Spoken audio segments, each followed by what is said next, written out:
Ladies and gentlemen, thank you very much, Chairman and Colin Breed, for that very kind introduction. It's a special privilege to be asked to deliver this lecture tonight, and in particular, it's very generous of you to allow some of the proceeds from tonight to go to Rekindle, a mental health charity that I established with a friend in Mid-Wales a very long time ago, and the letters underneath Rekindle are not a typing error.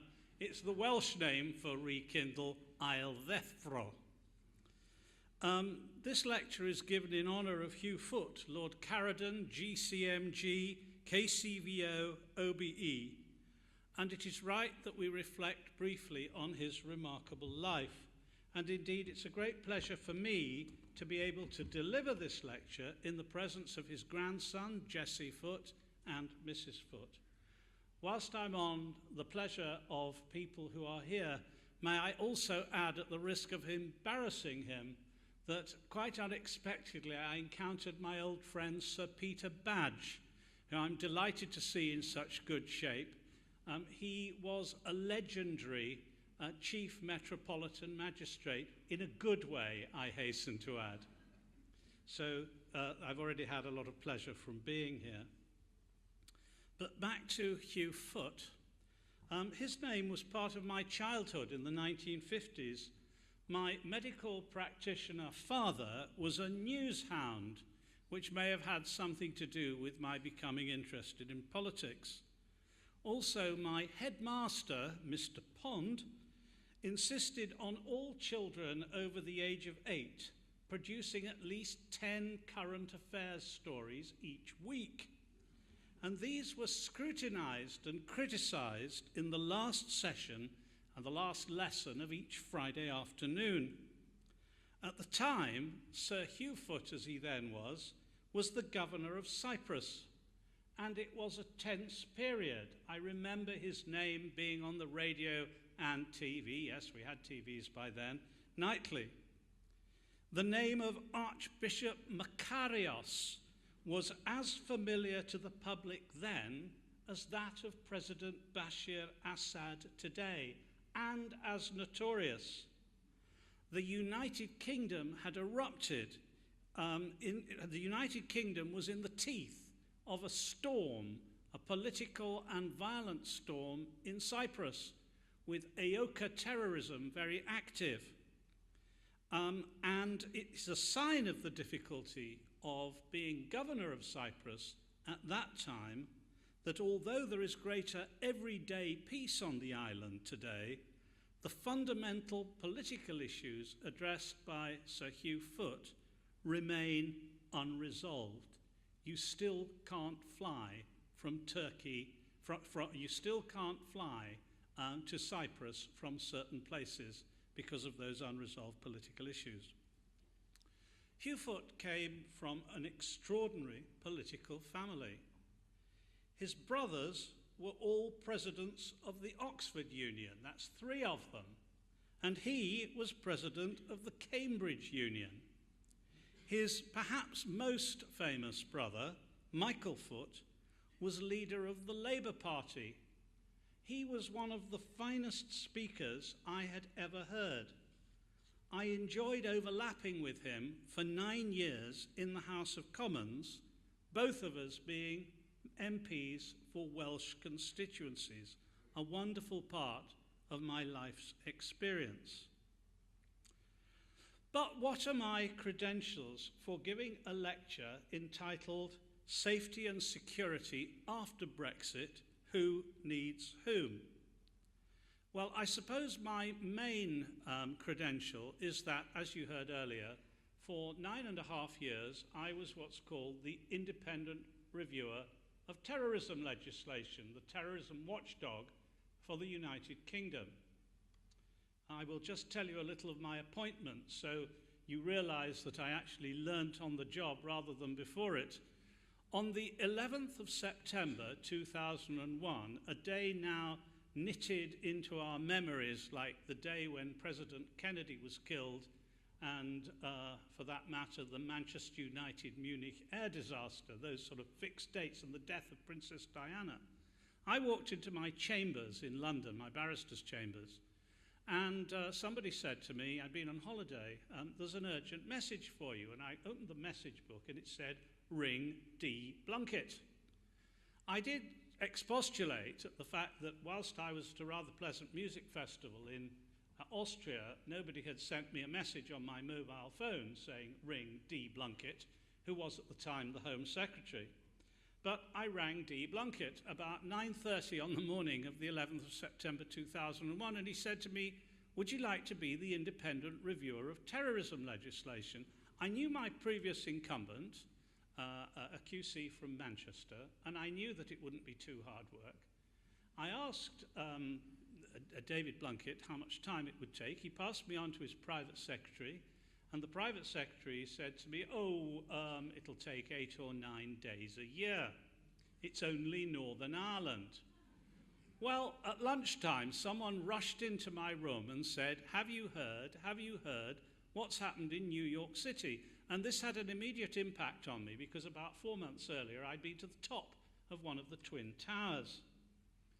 I rang the Home Office in the afternoon and said to them, well, what happens now? And out came the memorable words, we think it'll involve a bit more work.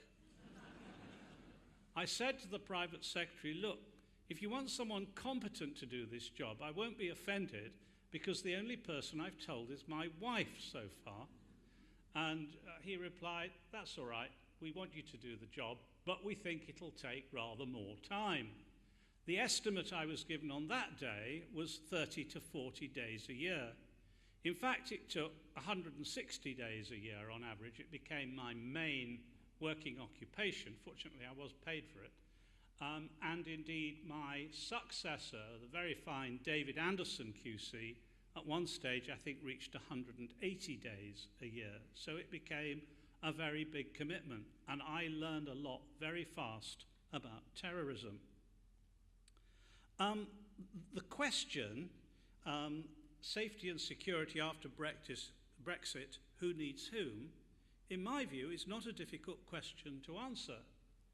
That so far it remains unresolved, if not unanswered, in the Brexit negotiations is surprising to me, given the importance of the issues and the clear evidence as to what the answer is. I would like to suggest to this informed audience that there are 3 subjects which should never have been even a matter for discussion in the Brexit negotiations. The first is the maintenance of the current peaceful situation in Northern Ireland and the island of Ireland.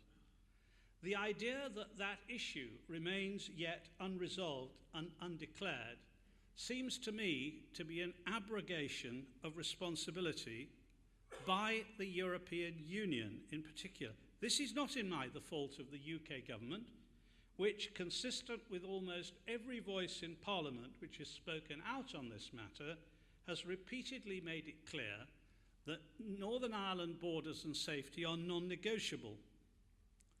The second issue is the complexities of the United Kingdom leaving the Euratom Treaty, of which I will say a very few words later. And the third non-negotiable, in my view, which should not even have been a matter for discussion in the Brexit negotiations, is the subject which I'm addressing in this lecture. And I shall make my own views clear on this at the outset with a rhetorical question. And this is a kind of politician's question, really, as you gather when you hear it, because it starts with the words, can any sane person? Can any sane person really believe that the continuation of national security cooperation in relation to counter-terrorism between the UK and the 27 remaining members of the European Union should be the subject of anything other than improvement, let alone continuation? To support my conclusion, I turn unhesitatingly to what I was taught at school was called an ad maiorem argument, which means citing someone rather grand in support. And so I cite as my authoritative witness Sir Mark Lyell Grant. Sir Mark is the former and immediate past National Security Advisor to the UK government. As recently as the 15th of October, a couple of weeks ago, Sir Mark, in an article in The Guardian, expressed similar and extremely well-informed views consistent with my own inclusion, but excluding the words "can any sane person." Sir Mark Lisle-Grant reminded us that the UK government's 2015 Strategic Defence and Security Review identified 4 major threats and challenges to United Kingdom national security. And it was a bit of a sea change that some of the 4 challenges appeared for the first time in a full defence review. And they were terrorism and extremism, state-based threats, which is more traditional, cyber threats, and the erosion of the rules-based international order. In other words, the asymmetrical challenges which have replaced old-fashioned state-based threats. I share his opinion, and have often spoken of it, that the immediacy and priority of the terrorism and extremism threat has increased. The evidence speaks for itself. Between 2011 and 2016, 1 UK national was killed in a terrorist offence within the UK. That was Lee Rigby. However, the stakes are rising as, and I'll use the BBC term, so-called Islamic State, suffers attrition in Syria and elsewhere. During 2017 to date, we've seen 5 major terrorist attacks in London and in Manchester, 4 of them involving fatalities. Most involved a soft target, ordinary people having a good time at a concert in Manchester, young people on a night out near my favourite restaurant in the vibrant Borough Market area of London. During my 9+ years as independent reviewer of terrorism legislation, I warned repeatedly of the danger to unpredicted soft targets. I'm a Welshman brought up mostly in Lancashire, so I always used as examples that this could easily happen in Barriew or in Blackpool. Well, it happened in Manchester, and it happened at Borough Market, and it happened on the district line. This kind of attack is very important because it causes the most fear to the public and actually goes more to the heart of our freedom than even an attack on Parliament, which, like other so-called iconic sites, is protected more strongly than any soft target ever can be. Now, in terms of national security, I don't want to exaggerate the importance of European cooperation. It's probably true to say that the most important relationships for our continuing national security are the Five Eyes arrangements, as they're called, and also NATO. And there are also some very important bilateral arrangements, such as the Lancaster House Treaty with France. However, there are significant other relationships with and or within the European Union in which the UK is heavily involved. There are, believe it or not, countries other than the United Kingdom which have very capable and efficient levels of counter-terrorism scrutiny and intelligence. France is a good example. Germany is another obvious example. And nobody should underestimate the performance in this sector of countries like the Netherlands and Denmark. It would be reasonable, too, to conclude it from events that other countries need every bit of help they can get. Belgium has suffered from underreporting and needs as much shared information as is possible, as terrorism events in Belgium have shown, repeated events. And I believe that this has now been addressed, and the cohesive work against terrorism from the eastern borders of the European Union to the western coast of Ireland has become as effective and important as resources permit. And there is always an issue about resources. The challenge is enormous. I've done a lot of driving in Europe, and I can drive, if I want to, from the eastern border of Hungary to the Algarve in southern Portugal without any risk of being stopped by any customs officer or police officer unless I exceed the speed limit, and you have to do that pretty extravagantly to be stopped on foreign motorways.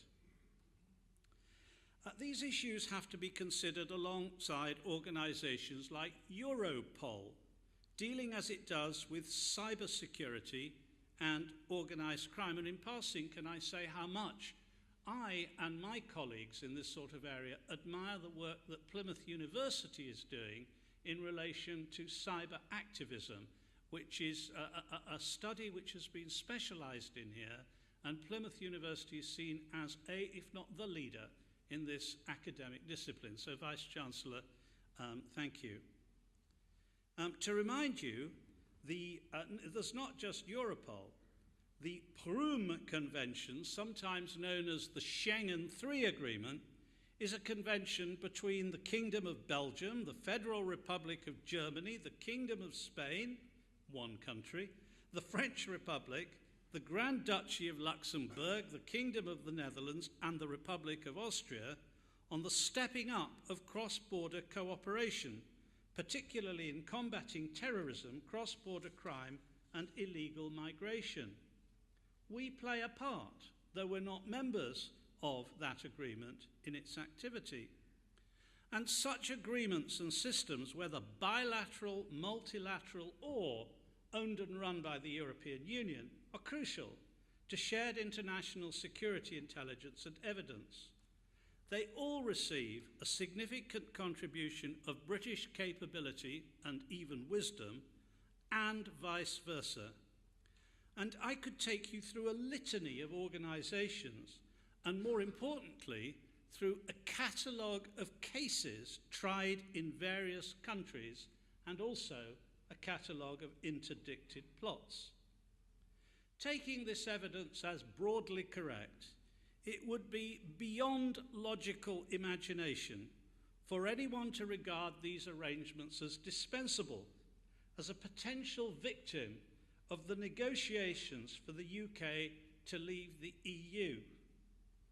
This is possibly the paramount starting point for the negotiations, and in my view should be especially so to the European Union itself.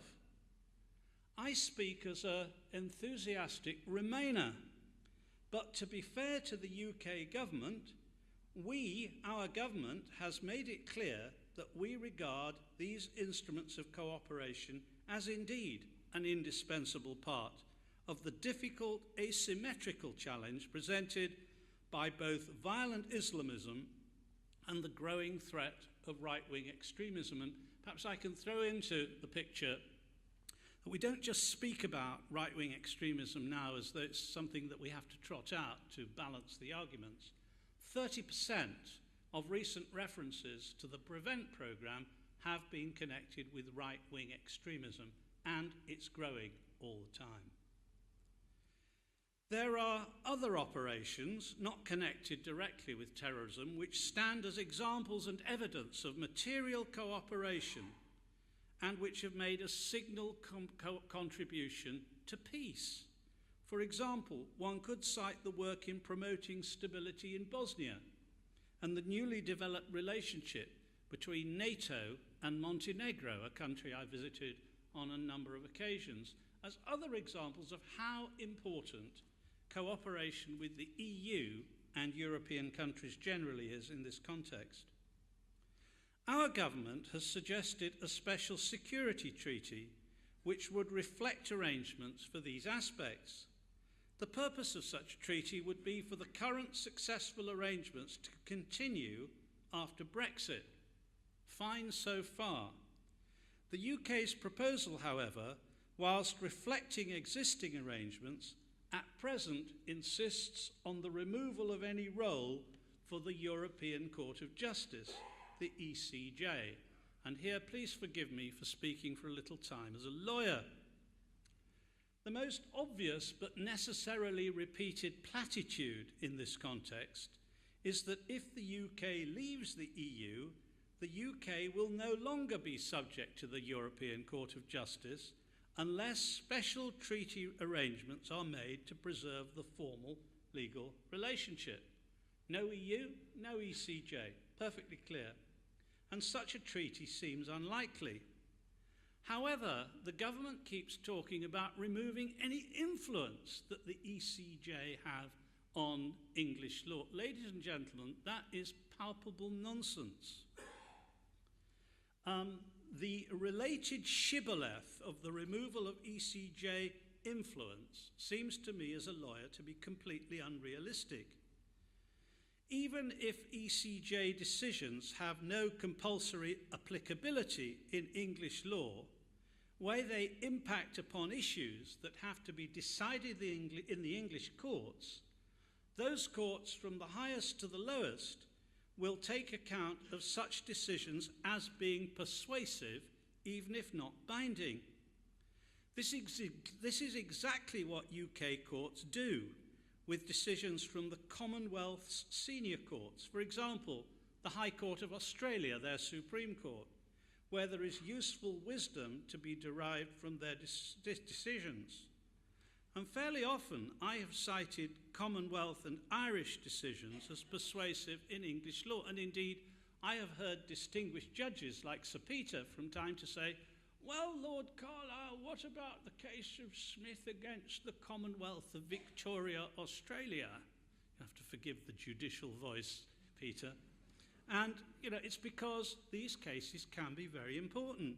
Why should it be different for the ECJ? If I can give an example from my experience as a former chair of the Competition Appeal Tribunal, which is our antitrust court, given that UK competition law is heavily, almost entirely drawn these days from EU treaty and ECJ cases, naturally the courts are going to derive guidance to interpretation from pre- and post-Brexit decisions. In many areas, and especially in relation to national security, our current EU partners have as great an interest in continuing to benefit from cooperation with the UK as the UK in cooperating with them. However, that said, the current reverberations from the negotiations for Brexit do not fill one with confidence. It was the British people who decided that Brexit should happen. Just as a personal note, I hope we'll never have another referendum in my lifetime, perhaps in my children's and grandchildren's lifetime, but we had one. And the British people's task was not over with the referendum, because they then handed over to Parliament, which has a very important role to play. Led by their parliamentary representatives, and indeed those of us who are unelected but sort of count as parliamentary representatives, there are key questions which the British people could ask. One is, will we be safer, less safe, or at a broadly unchanged level of safety after Brexit? And one has to put this into a realistic context, I mean a real-world context, given the serious events in Manchester, Westminster, Borough Market and on the London District Line, for they were plainly concerning and indeed tragic crimes of the highest seriousness. However, you do need to know, ladies and gentlemen, that those cases realistically fall very far short of what the police call the nightmare scenario that they have been rehearsing for years. This is something known as MTFA, which stands for Marauding Terrorist Firearms Attack, in which machine guns are used to kill pedestrians in a crowded public place. It does not take me to tell you in a lecture that MTFA is an objective for so-called Islamic State. Its likelihood is increased by the risk of determined men and women crossing the channel, perhaps on a single occasion, perhaps through multiple entries, with lethal weaponry in their vehicles. Don't forget the Canary Wharf bomb, the IRA's bomb, came across on a ferry. This is not fanciful, therefore. there is also a proliferation of violent jihadists across Europe, present in almost every country. Access to some parts of Europe is easier than to others. There's a huge coastline on which boats of various sizes can land with small, lethal cargoes. The history of importation of drugs by sea demonstrates that risky, criminal, desperate actions of that kind are undertaken and can succeed. Indeed, Irish terrorists brought weapons into Northern Ireland by sea during the Troubles. Worryingly, it is known too that there is a proliferation of automatic weapons available on the criminal black market, not in the UK, but in continental Europe. The most diligent intelligence and thorough intelligence cooperation, uninhibited by diplomatic obstacles, is needed, including access to encrypted internet sites and the monitoring of the dark web where available. It's essential to counter MTFA and comparable threats. A recent study by the RAND Corporation concluded both sides, the UK and EU, risk becoming weaker and less secure if the Brexit talks provoke a zero-sum approach to security and a messy divorce. I agree. The Director General of Europol, Rob Wainwright, has said, to help keep Britain safe from these threats, its law enforcement community has become dependent on the unique operational benefits offered by key EU instruments. Over 3,000 cross-border investigations of organised crime and terrorism were initiated in 2016 at Europol by UK agencies, a rate 25% up on the year before. Another informed commentator, Richard Walton, who was commander of the Metropolitan Police SO-15 Counter-Terrorism Command from 2011 to 16, has said, the UK could leave both the EU and Europe with little, if any, impact on its own national security or counter-terrorism capabilities.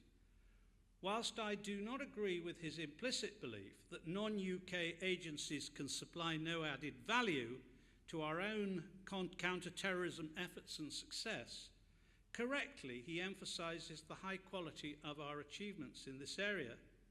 However, it is vital not to overlook that even a small piece in this three-dimensional, fast-moving jigsaw coming from abroad may save lives in the UK and of UK citizens abroad, and it has, time after time. Commander Walton's main point was that Britain's undoubted and extensive experience in this area is much too valuable for EU countries to ignore, and that they must keep lines open and two-way information flowing. 6 months after the referendum, Amber Rudd, the current Home Secretary, stated that the threats and challenges to UK national security have not changed fundamentally as a result of the decision to leave.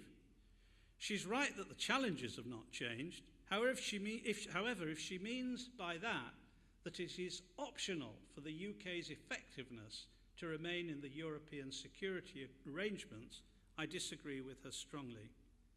There can be no real doubt that it is imperative for there to be continuing, largely unchanged, sustainable solutions in the area of national security. This cannot be done without genuine, unstinting cooperation internationally, and especially within Europe. Compromise and continued post-Brexit engagement between the UK and EU on defence and security are a vital component of negotiations to leave the EU. There is a danger of shortcuts and superficiality, much of which may be lost on a parliament largely devoid of scientists and technicians, especially the House of Commons, and therefore deprived of a full and instinctive understanding of the techniques deployed in national security and indeed many other areas. For example, the legislation currently before Parliament to deal with the UK's departure from the 60-years-old Euratom Treaty has focused on nuclear power and weapons issues, but has yet to arrange a broad range of important issues such as the manufacture and exchange of medical isotopes essential for research into the treatment of cancers, and matters such as the exchange of materials and information.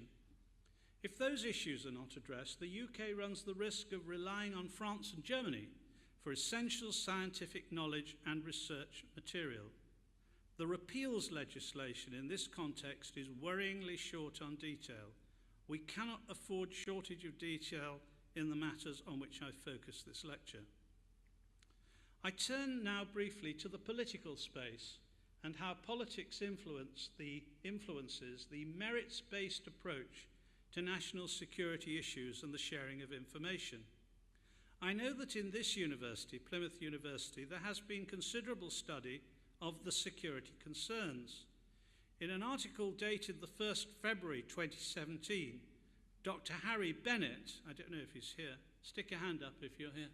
No. Dr. Harry Bennett described the relationship between politicians and the military and the Ministry of Defence as being not fit for purpose. He urged a greater degree of separation between the military and politicians, with the former, the military, having sufficient authorities to stand up to the latter, the politicians, if undue political pressure was applied. I agree with him that those aspects of our national life require revision and reform, though there are few countries in which there is a perfect balance between the military, parliament, the government and judiciary. Indeed, I believe that there is no developed country where that balance is maintained in a perfect way, except possibly a heavy managed country like China, where authority is vested in very few and which many of us would not wish to replicate in structural terms here. However, Dr. Bennett's gentle academic despondency, and I hope I'll be forgiven that description, in my view does not apply to national security issues. In 2016, Parliament passed the Investigatory Powers Act. It's exactly what many countries in Europe would like. Some have something similar, like Germany. That statute gives considerable power to the authorities, for example, for the collection of bulk data. It's very carefully controlled under the scheme in the Act. An extremely senior serving judge, Sir Adrian Fulford, has been appointed to head the relevant and purpose-designed Commission of Scrutiny. It is my belief, based at least in part on my 9.5 years as independent reviewer of terrorism legislation, that the balance we have achieved is about right.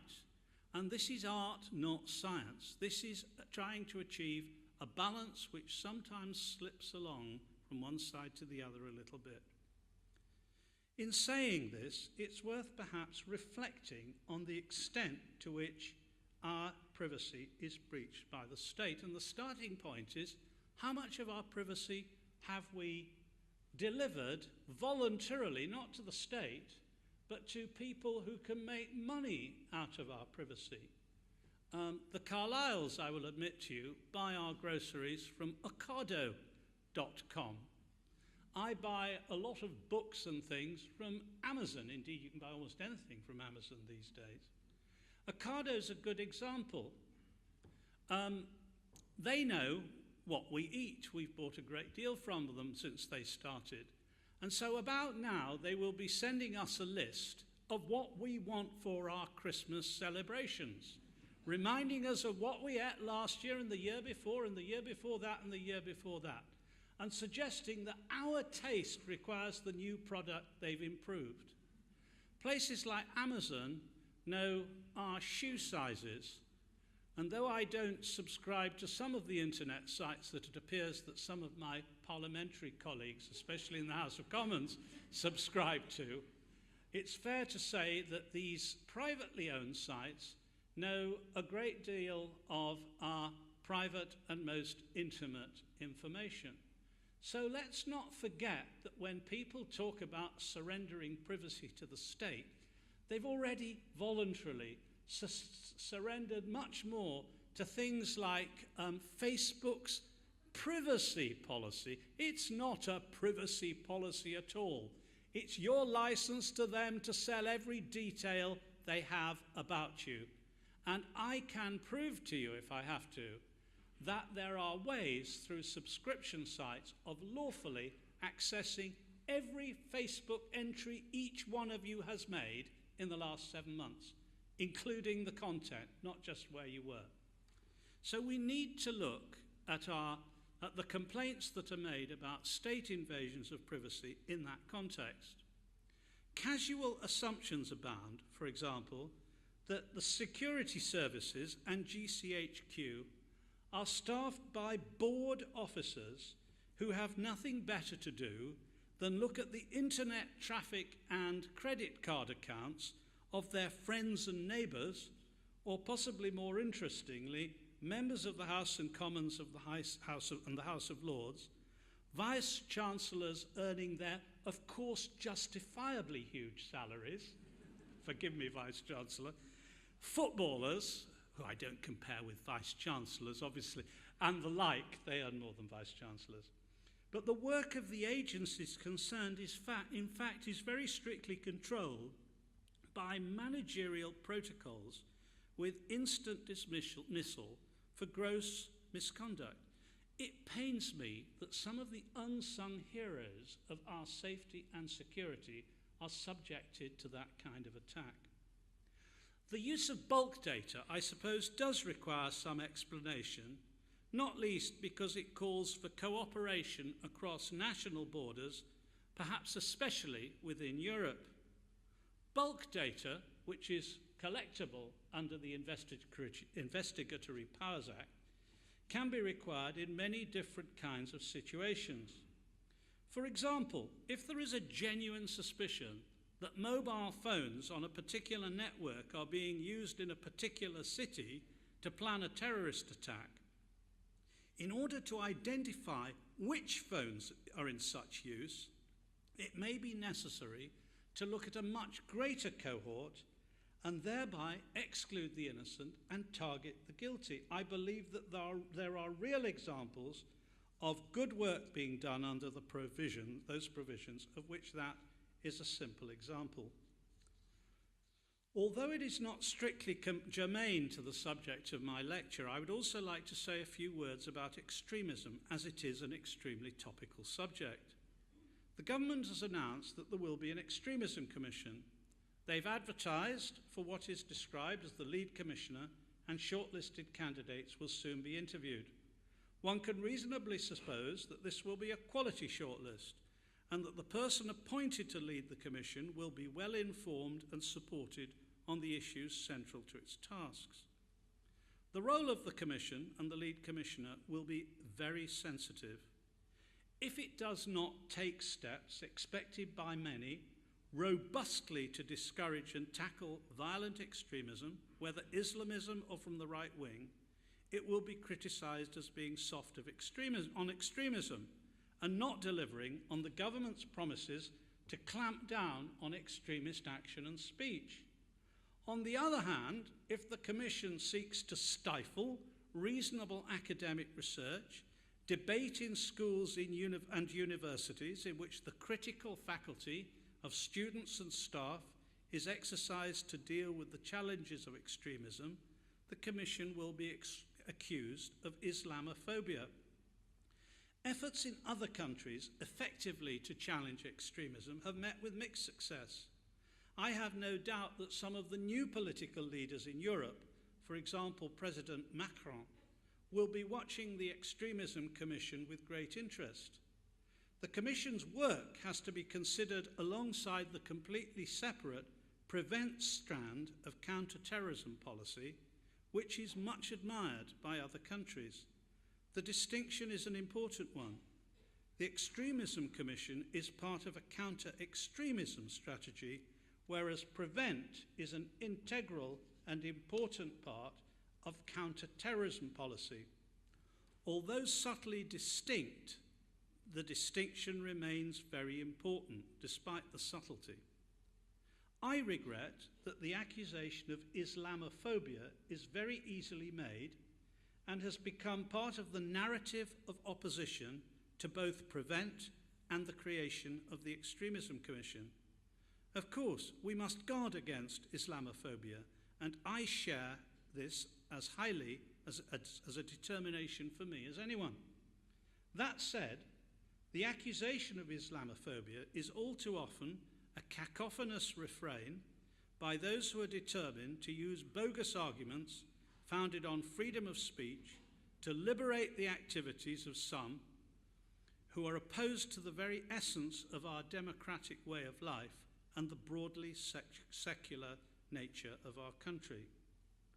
One of the disadvantages of Brexit that I fear is that the secularism of countries such as France and the Netherlands may be a greater beneficial influence than we recognise upon our own approach to these issues, and that Brexit may increase the danger of religious extremes becoming more influential in the UK than is desirable.